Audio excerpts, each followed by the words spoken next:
Il y avait une DS berline, pas en super état, mais Christophe me dit je vais en faire un cabriolet. Donc je lui ai dit c'est un petit peu dommage qu'avec toute l'expérience que tu as et tout ton savoir-faire, que tu ne fasses que seulement un cabriolet. Je lui ai dit si tu fais un cabriolet, moi j'aimerais bien te dessiner un hardtop.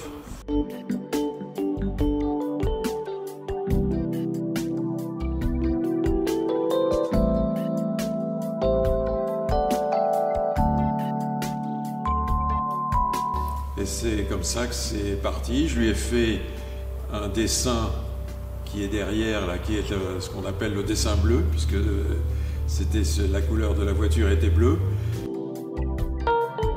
Et une fois qu'il était au point, je l'ai montré à plusieurs personnes, dont Christophe bien sûr.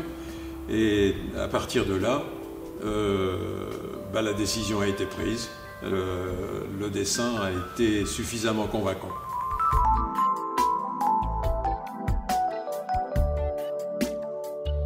On a réalisé le châssis à l'huile des tôles électrozingué. On l'a passé en cataphorèse. Les éléments donc, de carrosserie sont en composite avec une résine donc, à haute résistance élastique. Et on a soigné surtout les finitions, tout ce qui est enjoliveur, chromé, ont été taillés dans la masse, spécifiquement pour ce volume-là. La surface vitrée, elle aussi, est spécifique. Le pare-brise a changé d'inclinaison. Les glaces latérales sont avec un détourage spécifique. Et la lunette arrière, elle a son galbe personnel.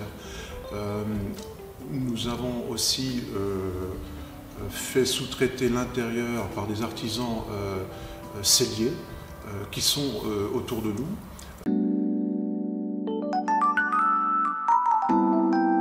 Christophe a aussi très bien travaillé sur les serrures de portes, de coffres, les descentes de glace électrique, et ce qui fait qu'aujourd'hui, quand on ferme la porte d'une DS Grand Palais, on a une sonorité qui correspond à une voiture d'aujourd'hui plus qu'à une voiture d'hier. Tout ça faisant que l'objet, au final, dégage quelque chose et justifie un peu nos 6000 heures de travail étalées sur plusieurs années. Quand on regarde la voiture de profil, on a le capot arrière, le capot avant et l'îlot central qui est l'habitacle. Et tout ça, j'ai essayé là de respecter ma règle d'or des proportions.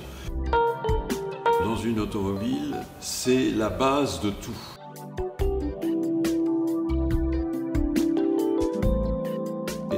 Une fois que l'on a compris, je crois, ces trois grands principes, proportion, ligne et modelé, je pense qu'on va faire des voitures. Et pour se faire plaisir avant tout.